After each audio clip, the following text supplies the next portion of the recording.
অদ্ভুত সব কাণ্ড কারখানা বাংলাদেশে, অদ্ভুত অদ্ভুত বলা ছাড়া কোনো উপায় আছে কিনা আপনারা ব্যাখ্যা দেবেন। ধানমন্ডি 32 এটা একদম ধুলায় মিশিয়ে দেওয়ার ঘোষণা দিয়ে সেইখানে কিছু লোকজন ওখানে হামলে পড়েছে, বলা হচ্ছে ছাত্র জনতা সেটা আক্রমণ করেছে, বা আক্রমণ করেছে বললেও হয়তো তারা ভুল বুঝবেন, বা কোনো রকম তারা বলবেন যে এরা ফেসিবাদের দোষর।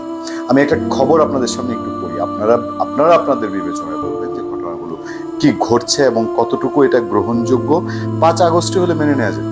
5 আগস্টে হয়তো বাংলাদেশে একটা সেন্টিমেন্ট ছিল বা ছিল, মানুষের একটা ক্ষোভ, ঘৃণা, বিদ্বেষ, তাদের দীর্ঘ সময় ভোট দিতে না পারার লাঞ্ছনা, সেগুলো ছিল। লাখ লাখ লোক ঢাকার রাজপথে ছিল। আজকে কয়জন ঢাকার রাজপথে? দেখেন ঘোষণায় ছিল যে কি, রাতেই ফেসিবাদের তীর্থভূমি মুক্ত করার ঘোষণা হাসনাত আব্দুল্লাহ, বৈষম্য ছাত্র আন্দোলনের আহ্বায়ক। আজকের পত্রিকা যেগুলো লিখেছে, ছাত্র জনতা আন্দোলনের মুখে দেশ ছেড়ে ভারতে আশ্রয় নিয়ে সাবেক প্রধানমন্ত্রী শেখ হাসিনার লাইভে বক্তব্য দেওয়ার ঘোষণা নিয়ে উত্তেজনার মধ্যে বাংলাদেশকে ফেসিবাদ তীর্থভূমি মুক্ত করার ঘোষণা দিয়েছে বৈষম্যবিরোধী ছাত্র আন্দোলনের আহ্বায়ক হাসনাত আব্দুল্লাহ। বুধবার সন্ধ্যা 6:30টায় নিজের ভেরিফাইড ফেসবুক আইডিতে এক পোস্টে তিনি এমন মন্তব্য করেন। পোস্টে হাসনাত আব্দুল্লাহ লিখেছেন, আজ রাতে বাংলাদেশ ফেসিবাদ তীর্থভূমি মুক্ত হবে। কিভাবে মুক্ত হবে? কি আলাদিনের চেরাগ তার কাছে? জানা গেল সে আলাদিনের চেরাগ হচ্ছে 32 নম্বর বাড়িতে ঘুরিয়ে বোল্ডোজার দিয়ে ভেঙে ফেলতে হবে। আমি এই জায়গায় কথা বলবো আপনাদের সঙ্গে, তার আগে আমি শুধু একটু এই খবরটা থেকে আপনারা অনেক কিছু জেনে যাবেন বলেই খবরটা আপনাদের সামনে রাখা, যেখানে আরো বলা হচ্ছে যে এই যে হাসনাত আব্দুল্লাহ যে ঘোষণা দিয়েছেন, ভারতের আহ্বায়ক, তিনি বুধবার রাতে এই ঘোষণা দেন এবং এরপর বলা হচ্ছে, জানা যায় রাতে ছাত্র সমাজের উদ্দেশ্যে শেখ হাসিনার বক্তৃতা, আমি যখন কথা বলছি তখন বক্তৃতা চলছে, তার বক্তব্য দেওয়ার বিষয়টি নিয়ে এই ঘটনার সূত্রপাত। অভ্যুত্থানে অংশ নেওয়া শিক্ষার্থী অনলাইন অ্যাক্টিভিটিসে ঘোষণা দিয়েছেন ঠিক যে সময় শেখ হাসিনা বক্তব্য দেওয়া শুরু করবে তখনই ধানমন্ডি 32 নম্বর ভবনে ভাঙচুর চালানো হবে। বাংলাদেশ আইনের শাসন চলছে, দেশের র্যাব, পুলিশ সহ আইন শৃঙ্খলা বাহিনী মোতায়েন আছে।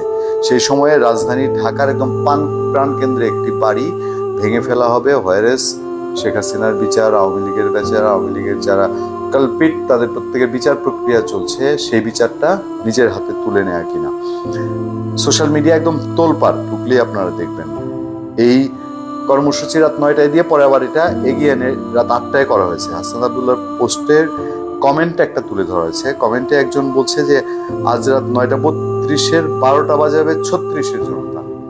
তারপর আরেকজন সেই কমেন্টে মন্তব্য করেছে, মোহাম্মদ সাজিক এক আইডি থেকে কমেন্ট করা হয়েছে, ধানমন্ডি 32 তোমরা প্রস্তুত তো? আমরা ছাত্র জনতা আসতেছি ইনশাল্লাহ। লং মার্চ টু ধানমন্ডি 32, মুজিববাদ মোর্তাজাক, ধোলায় মেশাও তাড়াতাড়ি 32-এর দালান বাড়ি। এই দালান বাড়ি নিয়ে আরো কিছু কথা আছে।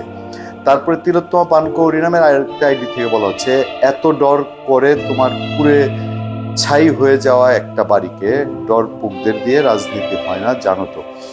প্রতিষ্ঠান বাড়িটি 5 আগস্টেই পুরো ছাড়কার, ওটা সবই শেষ, শুধু ইট পাথরের দেয়ালগুলো আছে, সেখানে আবার গুড়াই দিতে হবে। প্রশ্ন কিছু আছে তো অবশ্যই। এর আগে বুধবার রাজধানী বাংলা মোটরে বৈষম্য ছাত্র, সেখানে প্রেস কনফারেন্সে বলা হয়েছে, শেখ হাসিনা ছাত্রলীগ প্রসঙ্গ দেশে আর নেই, শেখ হাসিনা বাংলাদেশের কসাই, তার কোনো ভাষণ যদি এখন কোনো গণমাধ্যমে প্রচারিত হয় তাহলে সেই গণমাধ্যম শেখ হাসিনার সহযোগী বলে ধরে নেওয়া হবে। কার বুকের পাঠা গণমাধ্যমের আর আগায়।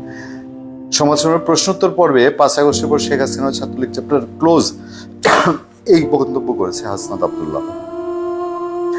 গণমাধ্যমকে বলছে, মিডিয়ার এখনো দেখি ভাসুরের নাম মুখে নিতে কেমন যেন লাগে, এখনো সাবেক প্রধানমন্ত্রী লেখা হয়।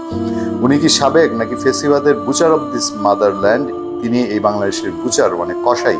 তিনি চেয়ার টিকিয়ে রাখতে 2000 মানুষকে হত্যা করেছে। কেন মিডিয়াতে ফেসিবাদী খুনি হাসিনা লেখা হয় না? ফেসিবাদী খুনি হাসিনা যদি না লেখেন বা না বলেন, আপনারা আওয়ামী লীগ কাঠামো বা মিডিয়া রয়েছে সেটি সিরিয়াসলি অব্যাহত রাখছেন। আপনার বুঝেন তাইলে, মানে সাংবাদিকের কলম কতটুকু চলবে, ওনার কাছ থেকে সাংবাদিকতা শিখতে হবে। আর যদি বলি 2008-এর নির্বাচনকে আপনি প্রশ্নবিদ্ধ করছেন, তাহলে যে সাবেক প্রধানমন্ত্রী বলার সে সাবেকই বলবে। আপনি কসাই বলতে চান বলেন, আমার ইচ্ছা হলে আমি বলবো কসাই, নাকি? আমার প্রশ্ন হলো, ধানমন্ডি 32 ঠিক আছে, ধানমন্ডি 32 শেখ হাসিনার বাপের যদি বাড়ি, একমাত্র বাড়ি হতো, শেখ হাসিনার পিতার, শেখ হাসিনা স্বৈরাচার বা তার ফেসিবাদ বা তার যে শাসন, একগুয়েমি শাসন, সেটার জন্য আপনি আক্রমণ করতেন। কিন্তু আপনি কি ভুলে গেছেন যে 71 সাল পর্যন্ত আপনি শেখ মুজিবুর রহমানের শাসনামল আমি বিতর্কের মধ্যে 71 পর্যন্ত এই বাংলাদেশ সৃষ্টির জন্য 32 নম্বরের ভূমিকা আছে বলেই কি এই ধরনের বিষয়টা আরো বেশি ঘটছে?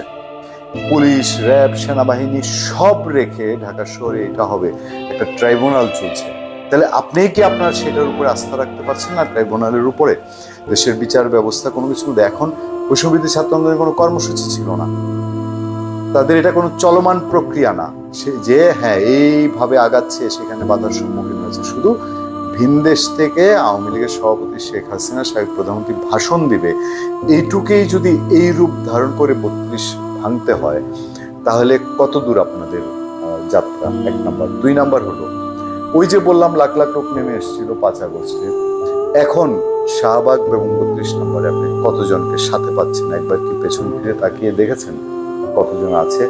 সেই 5 আগস্টের মতো কতজন এখন বুক পেতে ওখানে যাচ্ছে, নাকি আরো বেশি সংখ্যক মানুষের বুকে আঘাত লাগছে যে 32 তো শুধু শেখ হাসিনার বাবার বাড়ি না, শেখ হাসিনার বাবার বাড়ি হলে সেটার জন্য ইমোশন থাকলে 5 আগস্টে থাকবে, সেটা তো বাংলাদেশের উৎপত্তি, পরিকল্পনা, চ্যালেঞ্জ, পাকিস্তানি বাহিনীর বিরুদ্ধে সকল রকম প্ল্যানিং এর, মুক্তিযুদ্ধের ঘোষণা সবকিছুই 32 নম্বর থেকে হয়েছে। সেখানে শেখ মুজিবুর রহমানের যত স্মৃতি ছিল, পাশাপাশি 71-এর অনেক স্মৃতি ছিল, 26শে মার্চের ছিল, 25শে মার্চের ছিল, 7ই মার্চের ছিল। তাহলে এগুলো সব ভ্যানিশ হয়ে যাবে?